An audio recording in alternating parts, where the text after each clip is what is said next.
Okay, here's what I'm doing. I put up a picture of me and Honey Babe playing the instruments on the Book of Faith, and the preacher said something about us playing in church, and I have played in church before. I used to play banjo in a church that I went to up in Maine, and I started a jug band. I had a bunch of people, and the only requirement for the jug band is you had to not know nothing about music, because if you didn't know nothing about music, you were qualified to play in the jug band.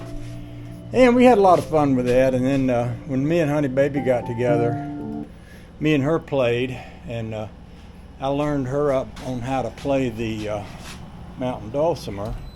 And we played a lot, and I did some places, little libraries and restaurants and little places where I just went to pick and grin, mostly just to have a good time, although I actually got paid. Well, I shouldn't say I got paid, but this guy gave me $20 one night. I didn't have a tip jar, and he just laid $20 in my case, and I was like, whoa, people get money for this, So anyway, the preacher mentioned it, and our little church has a band, and we've been playing some pretty old-timey kind of music, the kind of music that I can understand and get right in with. So I had this banjo. This is my favorite banjo. This is my Dave Ramsey banjo right here, and it's a Dave Ramsey White Lady. That's spelled W-Y-T-E-L-A-D-I-E. It was back in the 20s. A feller named Mr. White, W-H-Y-T-E, and a feller named Mr. Ladee, L-A-Y-D-E-E, combined resources to make a certain type of banjo ring. And Mike Ramsey made this banjo neck, and it's on this White Lady style pot. And it's my favorite banjo to play.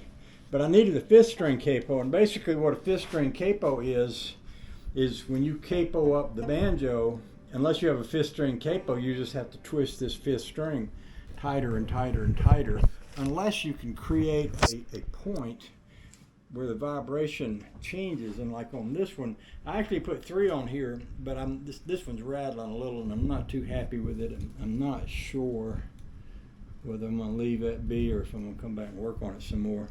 But this one's good, so I can hook it under this one and actually loosen the string a little and still get what I want. But what was I going to say? Anyway, I just installed these 3. They call them railroad spikes, and they're literally model railroad train spikes. You put them under here, and then when you want to raise that 5th string, you just hook it under one of those spikes, and it goes from, that's with it under, that's with it out. Here's one on the 3rd fret, which might be a little hard to get under there. I might have to work on that 3rd fret. It'll go. It's just tight to get it under there. Takes a bit of doing. That's good. Then we got this very first one, which is kind of a reach. It's kind of far around there, but that one's got a little rattle. And that rattle, maybe because the spike needs to go in a little deeper, or it may be touching this spike. I don't know, but it doesn't matter because I get what I need out of this spike here.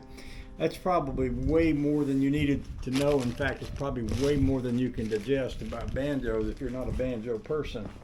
I am kind of a banjo person, and but anyway, I've decided, preacher asked me something about playing in church, and I thought, well, I should. I've got to where I almost never play anymore, and the Bible says something about don't hide your gifts, don't put your light under a basket, but let it shine. And I'm thinking, well, I should. This should be a perfect opportunity for me to play at church.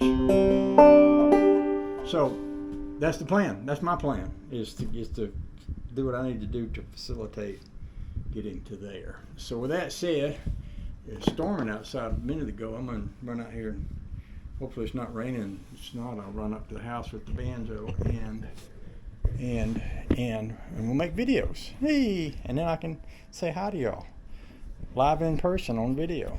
If that isn't an oxymoron, that's what I am.